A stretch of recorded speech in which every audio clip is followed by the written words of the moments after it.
friends, welcome back to our channel MLT Learning Hub। Previous lecture में हमने जाना था एंटीकोएगुलेंट क्या है, उसका मोड ऑफ एक्शन, उसका कलर कोड, हम लैब में कौन सी ब्रांच में कौन से कलर का जो एंटीकोएगुलेंट वाइल है, जो ट्यूब है, जो हम यूज़ करेंगे, वो हमने प्रीवियस लेक्चर में सब देखा। आज का हमारा टॉपिक है एंटीकोएगुलेंट। एंटीकोएगुलेंट में हम आज एमसीक्यूएस देखेंगे। तो हमारा फर्स्ट एमसीक्यूएस है anticoagulant of choice for ESR by Wintrobe's method. ESR का फुल फॉर्म है इरिथ्रोसाइट सेडिमेंटेशन रेट। यहाँ पे दो तरह से टेस्ट करते हैं हम ESR, Wintrobe's method and Westergren method. हमारा क्वेश्चन है anticoagulant of choice for ESR by Wintrobe's method. Option देखते हैं। फर्स्ट है वेफेरिन, सेकंड है हिपेरिन, थर्ड है trisodium citrate in 1:4 ratio, fourth है ईडीटीए। हमारा सही आंसर होगा trisodium citrate in 1:4 ratio. Next है anticoagulant suitable for storing blood for transfusion is.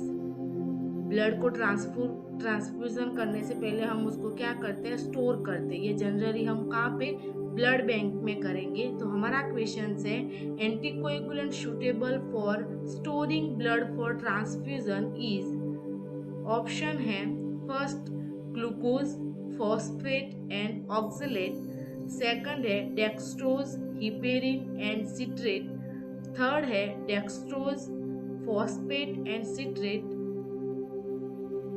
Third है dextrose, phosphate and citrate, fourth है डेक्सट्रोज, ईडीटीए एंड सलाइन। तो यहाँ पे करेक्ट आंसर है third, dextrose, phosphate and citrate.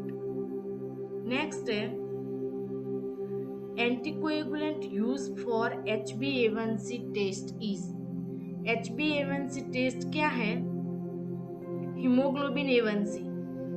वो test कब करते हैं हम, is a sample blood test that measure your average blood sugar levels over the past 3 months। 3 month का हम शुगर लेवल चेक कर सकते हैं HbA1c टेस्ट के थ्रू। तो यहाँ पे है anticoagulant use for HbA1c test is. हमें HbA1c टेस्ट परफॉर्म करना है तो हम कौन सी वाइल में ब्लड कलेक्शन करेंगे। यहाँ पे ऑप्शन दिए गए हैं। इसमें फर्स्ट है सोडियम सिट्रेट, सेकंड है ईडीटीए, थर्ड है हिपेरिन और फोर्थ है सोडियम फ्लोराइड। तो हमारा सही आंसर आएगा ईडीटीए।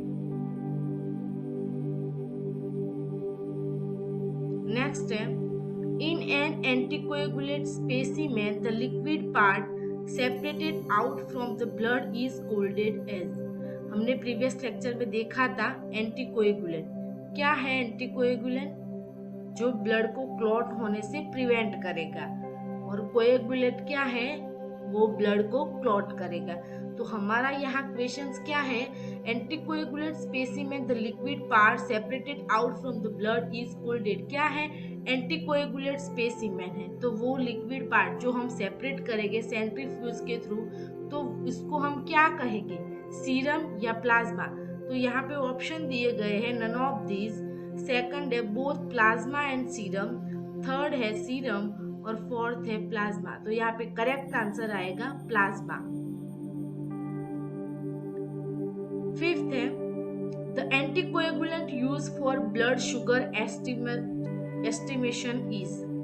ब्लड शुगर का एस्टिमेशन करने के लिए हम ब्लड कौन सी वाइल में कलेक्ट करेंगे। तो यहाँ पे फर्स्ट ऑप्शन है सोडियम फ्लोराइड, सेकंड है ईडीटीए, थर्ड है सोडियम सिट्रेट और फोर्थ है डबल ऑक्सलेट। तो यहाँ पे करेक्ट आंसर आएगा sodium fluoride. Which anticoagulant is used for LFT, KFT and lipid profile। जो हमने जाना था किडनी का है, लीवर फंक्शंस के टेस्ट है, लिपिड प्रोफाइल है, जनरली बायोकेमिकल के जो टेस्ट है वो हम कौन सी वाइल में ब्लड कलेक्शन करेंगे? तो यहाँ पे ऑप्शन है, फर्स्ट है हिपेरिन, सेकंड है इरिटिए, थर्ड है no anticoagulant required as a serum specimen is prefer for the given test, fourth है trisodium citrate. Biochemical test हम कौन सी ट्यूब में कलेक्शन करेंगे? ब्लड का प्लेन ट्यूब में। तो प्लेन ट्यूब क्या है? उसमें कोई एंटीकोएगुलेंट प्रेजेंट होता नहीं है। वो क्या है? कोएगुलेट है। वो जैसे ही आपने ब्लड कलेक्शन किया, बॉडी से ब्लड निकाला, वो वैसे तुरंत ही क्लॉट हो जाएगा। फिर हम क्या करेंगे? उसको सेंट्रीफ्यूज की हेल्प से उसको सेंट्रीफ्यूज करेंगे ताकि हमें ब्लड से जो सीरम सेपरेट हुआ होगा उसका हम एनालिसिस कर सके कि वो जनरली बायोकेमिकल जो ब्रांच है उसमें जो टेस्ट होते हैं उसमें हम सीरम का यूज करते हैं। तो यहाँ पे करेक्ट आंसर है third, no anticoagulant required as a serum specimen is prefer for the given test. Next है, what does heparin inhibit? Option दिए गए हैं, the conversion of prothrombin to thrombin, none of these, the conversion of fibrinogen to fibrin, fourth है both of these। तो हमने previous lecture में देखा था हिपेरिन का मोड ऑफ एक्शन, वो क्या है? 10th और 13 जो फैक्टर है वो प्रोथ्रोम्बिन को थ्रोम्बिन में कन्वर्ट करेगा, फिब्रिनोजन वो फिब्रिन कन्वर्ट होगा, तो वो इन हिपेरिन में होगा। तो यहाँ पे करेक्ट आंसर आएगा बोथ ऑफ दिस, यानी कि वो प्रोथ्रोम्बिन को थ्रोम्बिन में कन्वर्ट करेगा और फिब्रिनोजन टू वो फिब्रिन में कन्वर्ट होगा। तो यहाँ पे करेक्ट आंसर आएगा बोथ ऑफ दिस। नेक्स्ट है, there are two types of blood thinners. यहाँ पे थिनर्स का मीनिंग क्या है? एंटीकोएगुलेंट, कोएगुलेंट जो वाइल हम यूज करते हैं। कितने प्रकार के होते हैं? तो दो। कौन कौन से? कोएगुलेंट और एंटीकोएगुलेंट। एंटीकोएगुलेंट मतलब उसमें वो केमिकल्स होते हैं जो ब्लड को क्लॉट होने से प्रिवेंट करेगा। कोएगुलेट मतलब इसमें कोई केमिकल्स प्रेजेंट होते नहीं है, यानी कि आप जब भी कलेक्शन करेंगे, बॉडी से ब्लड को बाहर निकालेंगे, वो तुरंत ही क्लॉट हो जाएगा। तो यहाँ पे कौन to types of blood thinner, वो जो सेंटेंस दिया हुआ है वो करेक्ट है। तो यहाँ पे करेक्ट आंसर होगा फर्स्ट, ट्रू। नेक्स्ट है, anticoagulants prevent platelets for clumping together to form clots. तो यहाँ पे करेक्ट आंसर आएगा फॉल्स। ये सेंटेंस जो दिया गया है वो क्या है? गलत है, क्योंकि वो प्लेटलेट्स का मेन रोल होता है। वो क्या? क्लॉटिंग फैक्टर, वो क्लॉटिंग फैक्टर से भी जाना जाता है।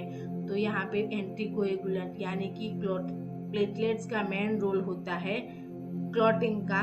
तो anticoagulants prevent platelet from clumping together to form clot, यानी कि एंटीकोएगुलेंट प्रिवेंट नहीं करेगा, प्लेटलेट को क्लॉट नहीं करेगा। नेक्स्ट है, what test is used to monitor the effect of oral anticoagulant therapy? Oral anticoagulant therapy जो मेडिसिन हम ओरली लेते हैं, जो डॉक्टर प्रिस्क्राइब करके देता है, वो हम मॉनिटर करने के लिए कौन सा टेस्ट करते हैं? वो आइडेंटिफिकेशन के लिए, वो इफेक्ट को मॉनिटर, वो हम एनालिसिस करने के लिए एंटीकोएगुलेंट, कौन सी ओरल एंटीकोएगुलेंट थेरापी के लिए हम कौन सा टेस्ट परफॉर्म करेंगे? तो यहाँ पे है फर्स्ट ऑप्शन है पीटी यानी कि प्रोथ्रोम्बिन टाइम, सेकंड है पीसीआर, इसका फुल फॉर्म है पॉलीमरेज चेन रिएक्शन, थर्ड है बीटी यानी कि ब्लीडिंग टाइम। तो यहाँ पे करेक्ट आंसर आएगा पीटी, प्रोथ्रोम्बिन टाइम। उम्मीद रखती हूँ आपको ये वीडियो पसंद आया हो। वीडियो पसंद आया हो तो लाइक, सब्सक्राइब और शेयर करना ना भूलें। Thank you.